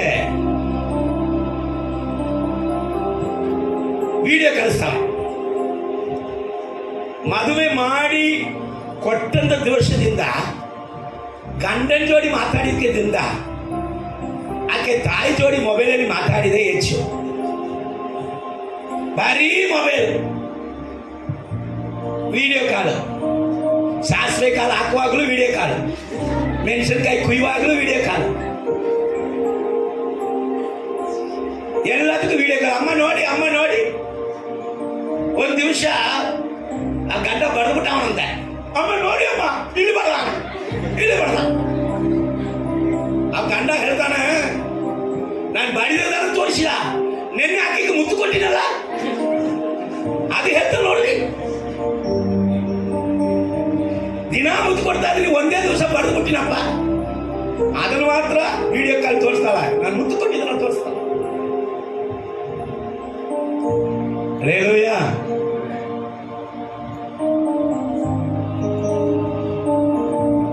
ನಾಲಿಗೆ ಕೃತಜ್ಞತೆ ಇಲ್ಲದದು, ನಾಲಿಗೆ ಕೃತಜ್ಞತೆ ಇಲ್ಲದಂತ ನಾಲಿಗೆ. ಸ್ವಲ್ಪ ಗಮನಿಸೋಣ. ಇಲ್ಲಿ ಹೋದ್ ಮಗನ ಏನ್ ಬೇಕಾದ್ರೂ ಹತ್ತೋಟಿಗೆ ತರ್ತಾನೆ, ಆದ್ರೆ ಏನ್ ತರಕ್ಕಾಗ್ಲಿಲ್ಲ. ನಾಲಿಗೆ ಅವನ ಬಾಯನ್ನ, ಅವನ ನಾಲಿಗೆಯನ್ನ ಹತ್ತೋಟಿಗೆ ತರುವುದಿಗೆ ಮಾನವನಿಂದ ಆಗಲ್ಲ. ಎಂತ ಮಾನವನಿಂದಲೂ ಆಗುವುದಿಲ್ರಿ. ಆದ್ರೆ ಯಾರಿಂದ ಆಗ್ತದೆ? ದೇವರ ಮನುಷ್ಯನಿಂದ ಆಗ್ತದೆ, ದೇವರ ಮನುಷ್ಯನಿಂದ ಆಗ್ತದೆ. ಅದಕ್ಕೆ ವಾಕ್ಯ ಹೇಳ್ತದೆ, ಶರೀರ ಭಾವಗಳ ಮೇಲೆ ಮನಸ್ಸಿಡುವುದು ಮರಣ, ಪರಿಶುದ್ಧ ಆತ್ಮನ ಮೇಲೆ ಮನಸ್ಸಿಡುವುದು ಜೀವವು ಸಮಾಧಾನ. ನಿನ್ನ ನಾಲಿಗೆಯನ್ನ ಕಂಟ್ರೋಲಲ್ಲಿ ತರುವುದಕ್ಕೆ ಲೋಕದ ಬುದ್ಧಿಯಿಂದ, ಲೋಕದ ವಿದ್ಯಾದಿಂದ ಆಗುವುದಿಲ್ಲ. ಒಂದು ಕುಟುಂಬ, ಹುಡುಗಿ 1.5 ಲಕ್ಷ ರೂಪಾಯಿ ಸಂಪಾದನೆ ಮಾಡ್ತಾಳೆ, ಹುಡುಗ 2 ಲಕ್ಷ ರೂಪಾಯಿ ಸಂಪಾದನೆ ಮಾಡ್ತಾಳೆ. ಹುಡುಗಿ ಮನೆಯಲ್ಲಿ ಮದುವೆಗೆ ಏನ್ ಕೊಟ್ಬಿಟ್ಟವ್ರೆ? ಚಲೋ ಕಾರ್ ಕೊಟ್ಬಿಟ್ಟವ್ರೆ, ಹೈ ಜಾಸ್ತಿ ರೊಕ್ಕ ಇರುವಂತ ಕಾರು, ಸೊಗುಸು ಅಂತಾರೆ ತಮಿಳ್, ಕನ್ನಡದಲ್ಲಿ ಬರ್ತಲ್ಲ. ಆರಾಮಾಗಿ ಹೋಗುವಂತ ಕಾರು ಕೊಟ್ಟಾಯಿತು, 1 kg 2 kg ಬಂಗಾರ ಕೊಟ್ಟಾಯಿತು, ಮನೆಗೆ ಬೇಕಾಗಿರುವಂತ ಎಲ್ಲ ಥಿಂಗ್ಸು ಕೊಟ್ಟಾಯಿತು. ಮತ್ತೇನ್ ಬೇಕಾಯ್ತು? ಇವನಿಗೆ ಕಾರ್ ಕೊಟ್ಟಾಯಿತು, ಇವನಿಗೆ ಮನೆ ಥಿಂಗ್ಸ್ ಕೊಟ್ಟಾಯಿತು, ಬಂಗಾರ ಕೊಟ್ಟಾಯಿತು. ಮದುವೆಯನ್ನ ಭಯಂಕರ ಗ್ರ್ಯಾಂಡ್ ಆಗಿ ನಡೆದಿತ್ತು. ಈಗ ಎಷ್ಟು ಲಕ್ಷ ಬರ್ತದ ರೊಕ್ಕ? 3.5 ಲಕ್ಷ ಬರ್ತದ. ಏನ್ ಮಾಡವ್ರ? ಮಾಡ್ತವ್ರ? ಎಷ್ಟು ತಿಂತವ್ರ ಹೋಗಿ? ಮದುವೆ ಕೋಟಿ ಕಟ್ಲೆ ಖರ್ಚು ಮಾಡಿ ಮದುವೆನ ಆಯಿತು. ಆದ್ರೆ 3 ತಿಂಗಳಲ್ಲಿ ಡೈವರ್ಸ್ ಆಯ್ತು. ನಡೆದಂಥದ್ದು ಹೇಳ್ತಾ ಇದ್ದೀನಿ, ಸುಮ್ಮನೆ ಅಲ್ಲ.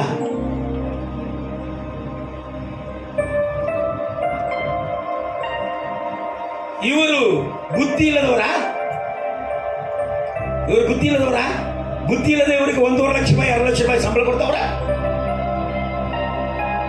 ಲೋಕ ಸಂಬಳ ಕೊಡ್ಬೇಕಂದ್ರೆ ಬುದ್ಧಿ ಐತೆ ಅಲ್ಲಿ? ಬುದ್ಧಿ ಐತಿ. ಏನ್ ಬುದ್ಧಿ ಐತಿ? ಲೋಕದ ವಿದ್ಯಾ ಬುದ್ಧಿ ಐತಿ. ಜೀವನ ನಡೆಸುವಂತ ದೇವರ ವಾಕ್ಯದ ಬುದ್ಧಿ ಇಲ್ಲ. ಜೀವನವನ್ನ ಕಟ್ಟಿಕೊಳ್ಳುವುದು ಈ ಲೋಕದಲ್ಲಿ ನೋಡಿ ಕಲಿಯುವುದರಿಂದ ಜೀವನ ಕಟ್ಟಿಕೊಳ್ಳಕ್ಕಾಗಲ್ಲ. ತನ್ನನ್ನ ಬುದ್ಧಿವಂತರಂತ ಹೇಳಿಕೊಳ್ಳುವವರು ತನ್ನ ಮನೆಯನ್ನ, ತನ್ನ ಕುಟುಂಬದವನ್ನ ಕೆಡಿಸಿ ನಾಶವಾಗ್ತಾ ಇದ್ದಾರೆ.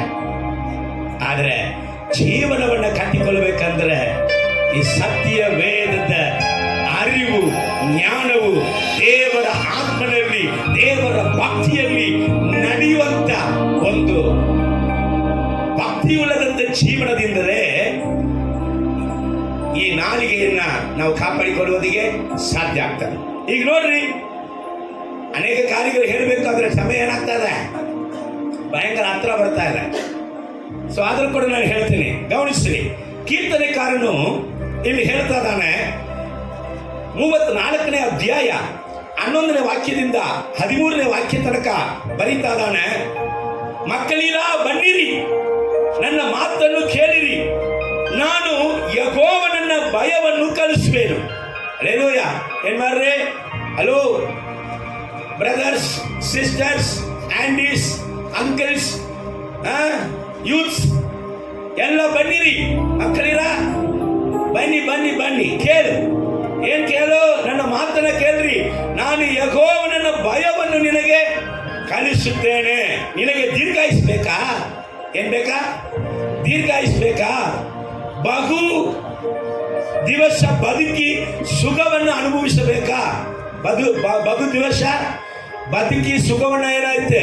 ಕುಟುಂಬದ ಸಮಾಧಾನ, ಕುಟುಂಬದ ಸಂತೋಷ, ಶರೀರದಲ್ಲಿ ಆರೋಗ್ಯ, ವ್ಯಾಧಿ ಇಲ್ಲದ ಜೀವನ,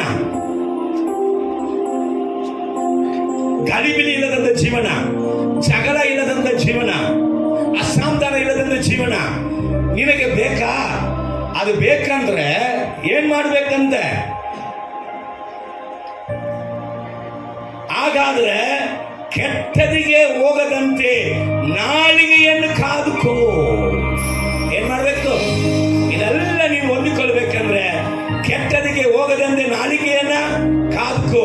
ವಂಚನೆಯ ಮಾತುಗಳಿಗೆ ಬಿಡದೆ ತುಡಿಗಳನ್ನ ಏನ್ ಮಾಡ್ಕೋ? ಗಟ್ಟಿಯಾಗಿ ಇಟ್ಟುಕೋ. ಕೆಟ್ಟದನ್ನು ಬಿಟ್ಟು ಒಳ್ಳೆಯದನ್ನು ಮಾಡು. ನೀನು ದೀರ್ಘಾಯುಷ್ಯವುಳ್ಳವನಾಗಿರ್ತೀ. ಗಂಡ ಹೆಂಡತಿ ಜಗಳ ಕಡಿಮೆ ಆಗ್ತದೆ, ಮನೆಯಾಗ ಅಸಮಾಧಾನ ಕಡಿಮೆ ಆಗ್ತದೆ, ಒಬ್ಬರು ಅರಿತುಕೊಳ್ಳಕ್ ಆಗ್ತದೆ, ಒಬ್ಬರು ಅರ್ಥ ಮಾಡಿಕೊಂಡು ಜೀವನ ಮಾಡಕ್ಕೆ ಆಗ್ತದೆ. ಬನ್ನಿರಪ್ಪ, ನಾನು ನಿನಗೆ ಏನು ಕಲಿಸ್ತೀನಿ? ಯೆಹೋವನ ಭಯವನ್ನು ಕಲಿಸ್ತೀನಿ. ಅದು ದೀರ್ಘಾಯುಷ್ಯವನ್ನು ಕೊಡುತ್ತದೆ. ಅದು ಬಹು ದಿವಸ ಕಾಲ ನೀನು ಆರೋಗ್ಯವಾಗಿ, ಸಮಾಧಾನವಾಗಿ, ದೇವರ ಆಶೀರ್ವಾದದಲ್ಲಿ, ಸಂತೋಷದಲ್ಲಿ, ಸಮಾಧಾನದಲ್ಲಿ, ವಾಗ್ದಾನದಲ್ಲಿ ನೀನನ್ನ ಬದುಕಿಸುವಂತೆ ಮಾಡುತ್ತದೆ. ಈ ಕೊನೆಯದಾಗಿ ಮೊದಲನೇ ಚಾಪ್ಟರ್ ಅಲ್ಲಿ ಕೊನೆ ವಾಕ್ಯ ನಾನು ಹೇಳುತ್ತೇನೆ, ಸ್ವಲ್ಪ ಗಮನಿಸೋಣ. ಯಾಕೋಬ ಪತ್ರಿಕೆ 1ನೇ ಅಧ್ಯಾಯ 26ನೇ ವಾಕ್ಯವನ್ನ ಗಮನಿಸೋಣ. ಯಾವನಾದರೂ ತನ್ನ ನಾಲಿಗೆಗೆ ಕಡಿವಾಣವನ್ನು ಹಾಕದೆ, ಇಲ್ಲಿ ಗಮನಿಸಿರಿ, ನಾಲಿಗೆಗೆ ಕಡಿವಾಣವನ್ನು ಹಾಕದೆ ತನ್ನ ಹೃದಯವನ್ನು ಮೋಸಗೊಳಿಸುವವನಾದರೆ, ತನ್ನ ಹೃದಯವನ್ನ ನೋಡಿ, ಇದು ಯಾರಿಗೆ ಬರಿದಂತ ಮಾತು ಗೊತ್ತಾ? ನನಗೆ, ನಿನಗೆ, ಪಾಸ್ಟರ್ಗೆ, ಕೆಳಗಡೆ ಕೂತ್ಕೊಂಡು ಕೇಳುವಂತ ಪಾಸ್ಟರ್ಗಳಿಗೆ, ವಿಶ್ವಾಸಿಗಳಿಗೆ, ಪಾಸ್ಟರ್ ಅಮ್ಮಗಳಿಗೆ, ಎಲ್ಲರಿಗೂ ದೇವರು ಹೇಳುವಂತ ಮಾತು ಗಮನಿಸಿರಿ. ಮೋಸಗೊಳಿಸುವವನಾದರೆ ಅವನ ಭಕ್ತಿ ನಿಷ್ಪ್ರಯೋಜನವಾಗಿದೆ. ಭಕ್ತಿಯಪ್ಪ, ನಿನ್ ಭಕ್ತಿ ಉಳ್ಳವನು, ಆದ್ರೆ ನಿನ್ನ ನಾಲಿಗೆಗೆ ಕಡಿವಾಣ ಹಾಕದೆ ನಿನ್ ಬಾಯಿ ಬಂದಂಗೆ ಮಾತಾಡ್ಬಿಟ್ರೆ, ಮನಸ್ಸು ಹೇಳಿದಂಗೆ ಮಾತಾಡ್ಬಿಟ್ರೆ, ವಾಕ್ಯ ಹೇಳ್ತದೆ ಅಲ್ಲಿ ಸ್ತುತಿಸುವುದು, ಶಪಿಸುವುದು ಒಂದೇ ಬಾಯಿಂದ ಹೊರಡಬಾರದು. ಓದೋಣ ಯಾಕೋಬ ಪತ್ರಿಕೆ 3:9-12 ತನಕ. ಸ್ವಲ್ಪ ಗಮನಿಸಿ, ನಿದ್ದೆ ಮಾಡಬೇಡ್ರಿ. ಜೀವನಕ್ಕೆ ಸುಖವನ್ನ ಹೇಳುವಾಗ ಸೈತಾನ ನಿದ್ದೆ ಕೊಡ್ತಾನ. ಹಲ್ಲೆಲೂಯಾ. ಬೇರೆ ಇದಕ್ಕೆಲ್ಲ ಕಿವಿ ಚೂರುಪಾಗಿರ್ತದ. ದೇವರ ವಾಕ್ಯ ಅಂತಂದ್ರೆ ಕಿವಿ ಸ್ವಲ್ಪ ಮಬ್ಬಾಗ್ಬಿಡ್ತದೆ. ಹಲ್ಲೆಲೂಯಾ. ನಾನೇನು ಆರಾರು ಅಂತ ಹಾಡಿಸ್ತಾ ಇರ್ತೀನ ನಿಮ್ಮನ್ನ. ಹಲ್ಲೆಲೂಯಾ. ರಾತ್ರಿ ಎಲ್ಲ ಮಲಗದೆ ಕೂತ್ಕೊಂಡು ಅಪ್ಪ ಬಳಿ ವಾಕ್ಯ ಕೇಳಿ 3:30 ಎದ್ದು ಮಲಗಿದು 1 ಗಂಟೆ ಮೇಲೆ ಬೆಳಗ್ಗೆ 3:30 ಎದ್ದು ಕೂತ್ಕೊಂಡು ಪ್ರಾರ್ಥನೆ ಮಾಡಿ ಹತ್ತು ಗೋಳಾಡಿ, ಅಪ್ಪ ಮೊದಲು ಈ ವಾಕ್ಯ ನನಗೆ, ಆಮೇಲೆ ಸಭೆಗೆ. ಹಲ್ಲೆಲೂಯಾ. ನನ್ನನ್ನ ಫಸ್ಟ್ ಬೆಟ್ಟು ಮಾಡು, ರೂಪಿಸು, ಆಮೇಲೆ ಯಾರ್ಯಾರ ಬೆಟ್ಟು ತೆಗಿಸ್ಬೇಕು ತೆಗಿ. ಹಲ್ಲೆಲೂಯಾ. Praise the Lord. ದೇವರ ನಾಮಕ್ಕೆ ಮಹಿಮೆ ಉಂಟಾಗಲಿ. ತುಂಬಾ ಮುಖ್ಯ ಸಂದೇಶ ಹೇಳ್ತಾ ಇದೀನಿ. ಸೈತಾನ ನಿದ್ದೆ ಕೊಟ್ರೆ ಸೈತಾನೆ ಆಚೆ ಹೋಗಲ್ಲ ಹೇಳು. ಯಾರಿಗೆ? ಪಕ್ಕದಲ್ಲಿ ಇರುವವ್ರಿಗಲ್ಲ, ನಿದ್ದೆಗೆ. ಹಲ್ಲೆಲೂಯಾ. Praise the Lord. ಪಕ್ಕದಲ್ಲಿ ಇರುವವ್ರಿಗೆ ಹೇಳಂದ್ರೆ ಬಹಳ ಖುಷಿಯಿಂದ ಹೇಳ್ಬಿಡ್ತಾವ್ರ ಈಗ. ಹಲ್ಲೆಲೂಯಾ. Praise the Lord. ಸ್ವಲ್ಪ ಗಮನಿಸಿರಿ. ನಾಲಿಗೆಯಿಂದ ತಂದೆಯಾದ ಕರ್ತನನ್ನು ಕೊಂಡಾಡುತ್ತೇವೆ. ಹೌದು, ದೇವರೇ ಸ್ತೋತ್ರ ಅಂತ 106 ಅನ್ಯ ಭಾಷೆಯನ್ನು ಮಾತಾಡ್ತೇವೆ.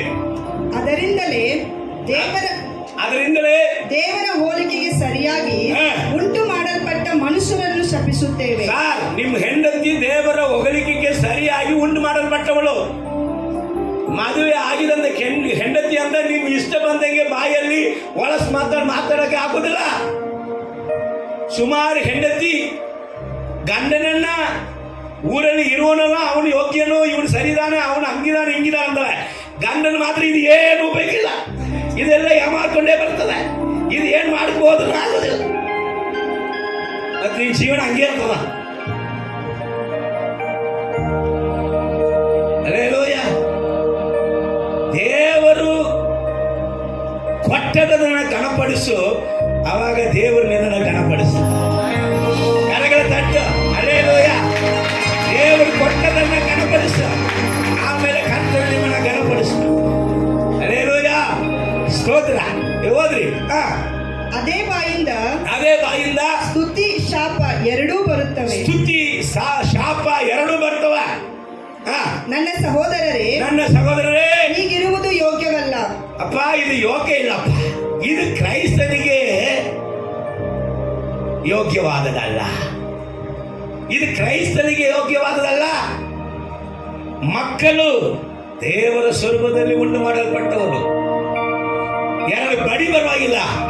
ನೀನ್ ಬಾಯನ್ನ ಒಳಸ್ ಮಾಡಿ ಮಕ್ಕಳನ್ನ ಬೈಯಕ್ಕೆ ಹೋಗ್ಬೇಡ. ಒಳಸು ಬೈಗಳನ್ನ. ನಿನ್ ಬಾಯಿ ದೇವರನ್ನ ಸ್ತುತಿಸುವಂತ ಬಾಯಿ. ಹೆಂಗ್ ಬೈಗಳ ಬರ್ತದ್ರಿ?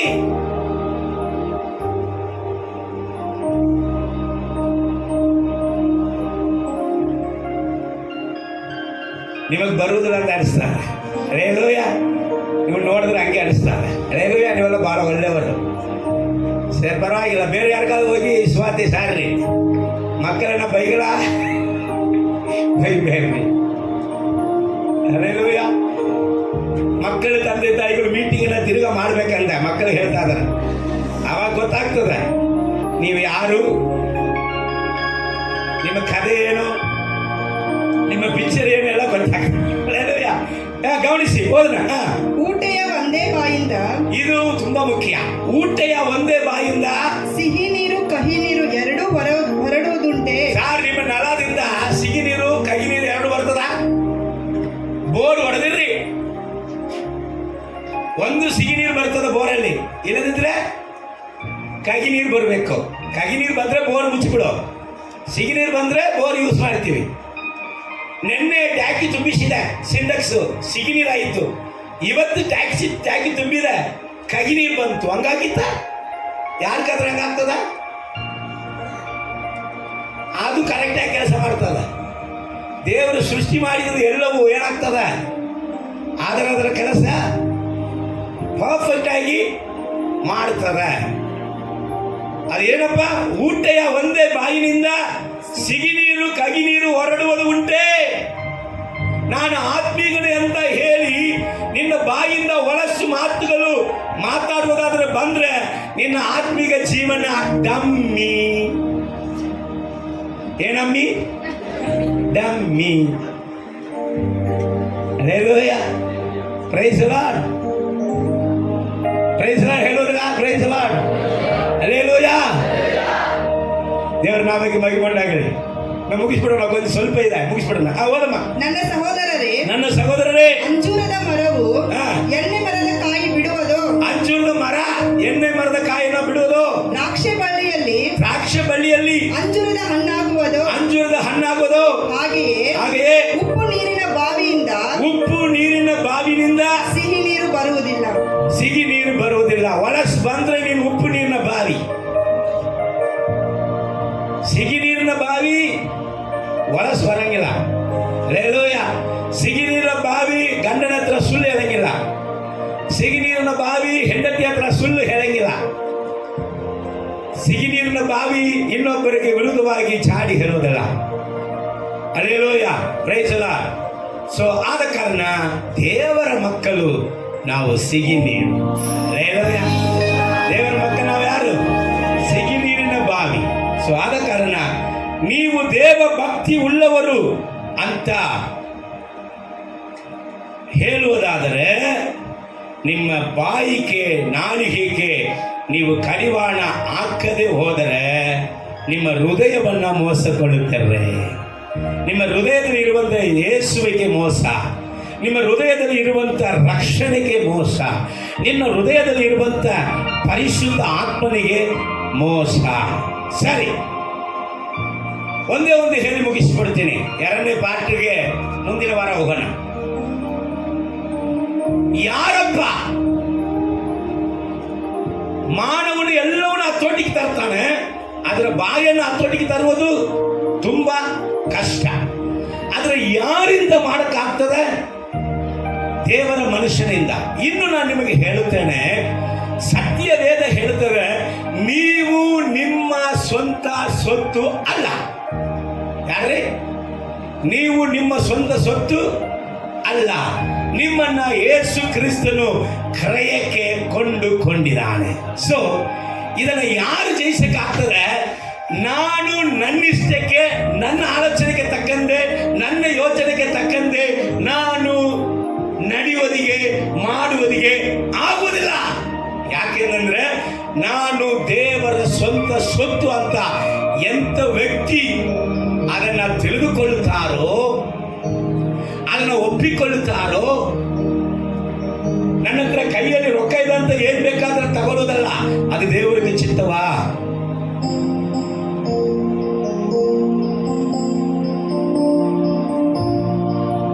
ನನಗೆ ವಿದ್ಯೆ ಇದೆ ಅಂತ ಏನ್ ಬೇಕಾದ್ರೆ ಕಲಿಯುವುದಲ್ಲ, ಅದು ದೇವರಿಗೆ ಚಿತ್ತವಾ? ಸೇವೆ ಮಾಡುವುದಿಗೆ, ನನಗೆ ಉಪದೇಶ ಮಾಡುವುದಿಗೆ, ನನಗೆ ಗೊತ್ತಿದಂತ ಎಲ್ಲಿ ಬೇಕಾದರೂ ಸೇವೆ ಮಾಡುವುದಲ್ಲ, ಅದು ದೇವರಿಗೆ ಸಿದ್ಧವಾ?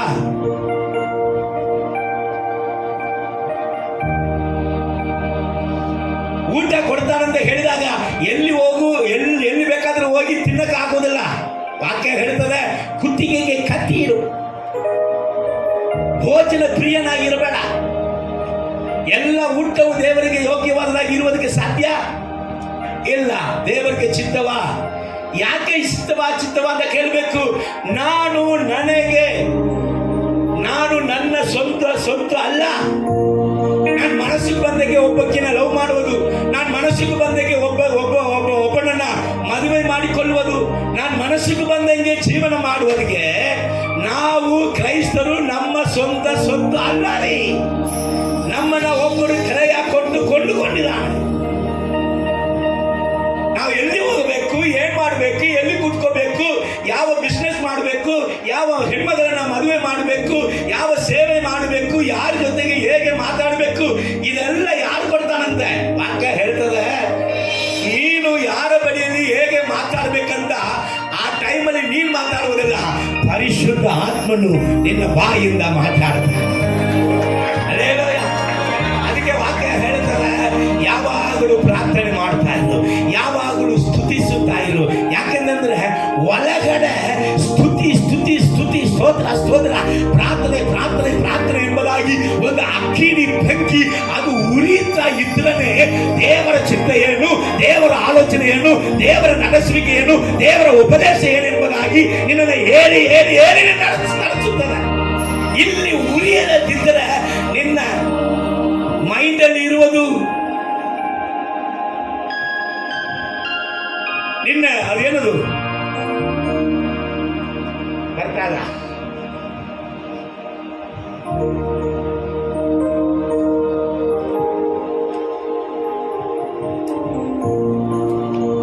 ಜನ್ಮ ಸ್ವಭಾವವು, ನಿಮ್ಮ ಪಿತೃಗಳು ದೇವರಿಗೆ ವಿರೋಧವಾಗಿ ಮಾಡಿದಂಥ ಪಾಪಗಳು, ನಿಮ್ಮ ಪಿತೃಗಳು ದೇವರ ಆಶೀರ್ವಾದವನ್ನ ಕಳಕೊಂಡಿದಂಥ ಕಾರ್ಯಗಳೆಲ್ಲವೂ ನಿಮ್ಮಲ್ಲಿ ತಂದು ಬಿಡುತ್ತದೆ. ಅದಕ್ಕೋಸ್ಕರ ನಾವು ಯಾರಾಗಬೇಕು? ನಾವು ನಮ್ಮ ಸ್ವಂತ ಸೊತ್ತು ಅಲ್ಲ. ನನ್ನ ಬಾಯಿ ಬಂದಗೆ ಮಾತಾಡಕ್ಕೆ, ನನ್ನ ಮನಸ್ಸು ಬಂದಗೆ ನಡೆಯೋದಿಗೆ, ಎಲ್ಲಿ ಬೇಕಾದರೂ ತಿರುಗಾಡೋದಿಗೆ, ಯಾರ ಜೊತೆ ಬೇಕಾದರೂ ಫ್ರೆಂಡ್ಶಿಪ್ ಇಟ್ಕೊಳ್ಳೋದಿಗೆ, ನಿನ್ನ ಸ್ವಂತ ಸೊತ್ತು ಅಲ್ಲ. ನಿನ್ನ ಸ್ವಂತ ಸೊತ್ತು ನನಗೆ ಬೆಸ್ಟ್ ಫ್ರೆಂಡು ಯಾರು? ದೆವ್ವ ಬೆಸ್ಟ್ ಫ್ರೆಂಡು.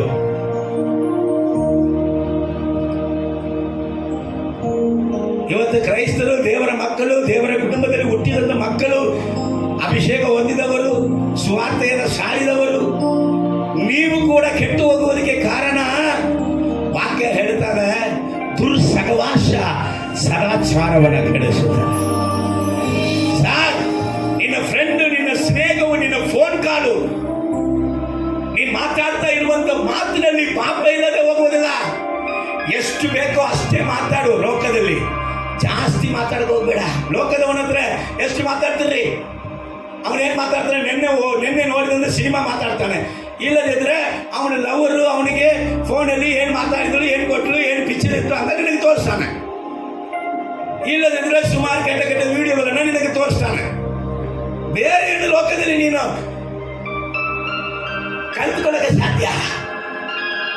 ಇಲ್ಲದಿದ್ರೆ ಹಣದ ಆಸೆಯನ್ನ ಹುಟ್ಟಿಸ್ತಾನೆ. ಬೇರೆ ಏನು ಮಾಡೋಕ್ಕೆ ಸಾಧ್ಯ? ಎಷ್ಟು ಮಾತಾಡಬೇಕು ಅಷ್ಟೇ ಮಾತಾಡಬೇಕು. ಹಲ್ಲೆಲೂಯಾ. ಕಾರಣ ಏಕೆ? ಕಾರಣ ಏನೈತಿ? ನಾನು ನನ್ನ ಸ್ವಂತ ಸ್ವತ್ತು ಅಲ್ಲ. ನನ್ನನ್ನು ಯಾರು ಕ್ರಯಕ್ಕೆ ಕೊಂಡುಕೊಂಡಿದ್ದಾನೆ? ಯೇಸು ಕ್ರಿಸ್ತನು ತನ್ನ ಶರೀರವನ್ನು, ತನ್ನ ರಕ್ತವನ್ನು ಕೊಟ್ಟು ನನ್ನನ್ನು ಕೊಂಡುಕೊಂಡಿದ್ದ ಕಾರಣ ನನ್ನ ಶರೀರವನ್ನು, ನನ್ನ ಆತ್ಮವನ್ನು ದೇವರ ಚಿತ್ತದಂತೆ ಒಪ್ಪಿಸಿಕೊಟ್ಟು ನಾನು ನಡೆಯುವುದಾದರೆ ಈ ಮಾನವನ ಪರಿಸ್ಥಿತಿಯನ್ನ ನಾನು ಗೆಲ್ಲುವುದಕ್ಕೆ ಸಾಧ್ಯ. ಹಲ್ಲೆಲೂಯಾ. ಅರ್ಥ ಆಗಿದವರು ಮಾತ್ರ ಕಣ್ಣುಗಳ ಮುಚ್ಚಿ